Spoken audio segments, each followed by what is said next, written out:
여러분, 그 옆에 있는 이 서류를 계속 주시해 주세요. 끝날 때까지 제가 없애지 않을게요. 중간에 이제 미추홀 지금 경찰서죠. 근데 그때는 이제 남부경찰서였어. 이름이 지금은 미추홀경찰서지만 그때는 남부경찰서였다니까요. 그 경찰서에 제출했다라는 그 서류 한 장은 제가 또 이렇게 올리게요. 그리고 이제 다시 계속 이렇게 올립니다. 여러분 생각에는 김용욱과 박용호는 모르는 사이일까요? 아는 사이일까요? 자, 박용호, 김용욱 둘이서 정효영이라는 사람을 고소했네. 정효영은 누구였냐면, 그때 당시에 이제 인천시 미추홀구 주안동 27 하나의 25번지 건축주였어요. 그러니까 이제 우리 애들 아빠였어. 그러니까 그 월드캐슬의 건축주는 애들 아빠 이름으로 해놨는데, 2012년 3월 25일 날, 이제 김용욱이를 마주했어요. 이제 그 건설을 하던 기영건설이라고 천안에서 온 사람들이 사라져 버린 거예요. 사라져 버리니까 이제 김용욱이가 딱 나타나서 내가 여기 관여가 됐다라고 하는데, 이제 얘들 아빠가 판단력이 있는 사람이니까 난 좀 무뎌. 나는 무딘 사람이고 애들 아빠는 좀 영리한 사람이거든요. 지혜로운 사람이고 하니까 딱 보더니, 야, 돈을 포기하는 게다. 돈을 포기하고 그냥 우리 없었다 생각하고 살자. 그리고 이제 저렇게 무서운 사람들하고 연결되면 안 돼라고 했어요. 그런데 이제 저는 아깝잖아요. 월드캐슬이라는 게 10층 건물이었고, 원래 이제 1차 설계 도면은 80 몇 개의 원룸을 이제 설계를 한 거예요. 그 빔건축이라고, 단건축에서 근무를 하던 빔건축이라고 김용오라는 그 설계사가 설계를 했어요. 그리고 이제 월드캐슬 10층 건물을 짓기로 하고 공사를 하고 있는데, 너무 무서우니까 애들 아빠는 도저히 안 되겠대. 자기는 이제 이 건물 포기한대. 근데 포기라는 게, 부동산 포기는 내가 포기할 거야 한다고 되는 게 아니에요. 누군가에게 넘겨줘야 되거든. 그래서 포기를 내가 잘하는 거예요. 국가에게 기부를 하거나, 근데 기부할 수가 없지. 압류가 들어왔으니까 이미. 그러니까 이제 상대방, 누구에게 줄 상대가 있어야 되는데 내가 받으려고 하니까 이제 내가 또 못 받는 거야. 왜?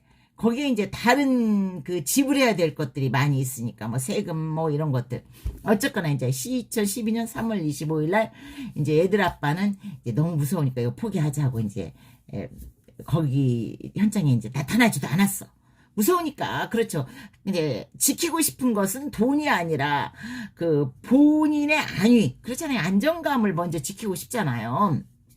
그리고 나서 이제 나는 좀 미련하고 우직하거든. 바보 이반 여러분 아세요? 바보 이반 같으니까. 돈키호테라는 별명이 나한테는 좀 오랫동안 있었어요. 그러니까 돈키호테 기질이 있는 바보 이반이라고 보시면 돼. 그러니까 나는 이거 그냥 뺏기기 싫어. 그리고 내가 잘못한 게 없는데 라고 하면서 거기서 버틴 거예요. 그러다 보니까 별의별 일, 산전수전을 다 겪었는데, 그것들을 한꺼번에 다 썰을 풀 수는 없잖아요. 그러니까 요것만 보세요, 여러분. 요거 이제 그 재판을, 이제 김용욱이가 나를 고소해서 재판을 했어요. 그런데 이제 물어봤지. 판사님도 물어보셨어. 김용욱, 너 박용호 아느냐? 그러니까 박용훈 아시바 뭐 해체 어쩌고 저쩌고 하니까, 아니 아시바 해체한 사람은 박용훈이고 너 모른다고 했잖아 지금. 근데 아는 사람이었었어 그 사람. 근데 박용호라고 그 사건 현장 옆집 수정고물상 땅 주인을 아느냐라고 물어봤어요. 그러니까 박용호 땅 주인이라는 건 아는데 이름은 들어봤는데 모릅니다라고 분명히 말을 했어요. 판사님께서도 너 분명히 옆집 땅 주인 박용호를 아느냐라고 다시 물어보셨는데, 그리고 내가 이제 그 김용욱을 위증으로 고소를 한 거야. 김용욱은 사실 박용호를 아는데 모른다고 했다. 김용욱은 사실 나를 이제 박용호랑 같이 한 고소장에 고소한 적이 있는데 없다고 했다. 물어봤거든요. 모른다고 하니까 나도 이제 안다라는 걸 입증을 해야 될 거 아니야. 그래서 한재웅이라는 변호사를 선임해서 나를 고소한 적이 없느냐 했더니 없습니다라고 했어요. 근데 이제 이 사건에서는, 이 고소장에는 정효영이라고 고소가 돼 있지만, 이 고소장으로 인해서 처벌받은 건 나야. 그러니까 이 고소장을 내가 못 본 줄 아는 거야, 경찰은. 근데 이 고소장을 어떻게 해서 내가 또 잠깐 보게 된 거고, 이걸 또 내가 이제 갖게 된 나한테 획득하게 된 경위는 아주 다양한 루트가 있었지만 그건 또 나중에 이야기를 하고, 이렇게 같은 고소장에다가 고소를 했고 나는 건축법으로 벌금 300만 원을 물었었어요. 그때 300만 원. 그리고 이제 경계침범으로 처벌도 받은 것으로 내가 알고 있어요. 경계침범으로. 어쨌거나 이렇게 다양한 사연을 겪었는데 그 과정 중에 김용욱이가 박용우를 여러분 모른다? 몰라요? 그리고 같은 고소장을 제출한 적 있느냐? 없다라고 했어요. 그러니까 위증이다라고 내가 미추홀 경찰서에다가 위증으로 고소를 하니까 김용욱을 무혐의를 하면서 나를 오히려 민경찬이가 무고로 송치를 한 거예요. 무고를 송치를 왜 했냐?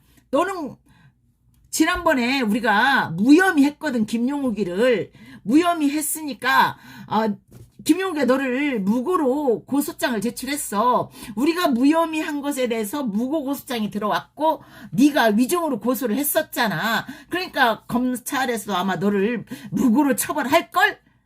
이 뉘앙스로 나하고 통화한 사실도 있습니다. 미추홀경찰서 민경찬이라는 수사관이에요. 그런데 민경찬은 아무도 문제가 되지 않더라고. 그리고 나는 이거 이제 무고를 벗어나기 위해서 정말 개 같은 일이잖아요. 어떻게 또 이 고소장을 얻었어. 재판부의 어떤 판사님이 나한테 주셨어요. 그러니까 재판부는 그나마 정의로운 재판부의 판사님들이 더러더러 계셔. 근데 어떤 또 판사님은 나는 이렇게도 할 수 있다 라고 자기 힘을 과시하는 판사님도 있었지만 나중에 내가 다양한 판사님들에 대해서 여러분들하고 또 썰을 풀게요. 어쨌거나 이제 미추홀경찰서의 민경찬이가 이 서류를 보고도 나를 무고로 송치를 한 거예요. 근데 이제 송치를 할 때는 또 검찰에 이 서류는 없애버렸더라고. 또 이 서류를 또 말씀드렸잖아요. 어떤 재판부의 판사님이 또 주셔서 제가 받아서 제출을 했어. 그리고 무혐의가 됐어. 그래서 다시 내가 그러면 이거 무고의 무고가 아니냐. 자, 고소장이 이렇게 둘이서 같이서 고소장이라고 있네. 고소를 한 건 아니야 라고 했었는데 있네. 둘이 모를 수가 없잖아. 그러니까 위증도 다시 수사를 하고 다시 무고를 한 게 아닌가.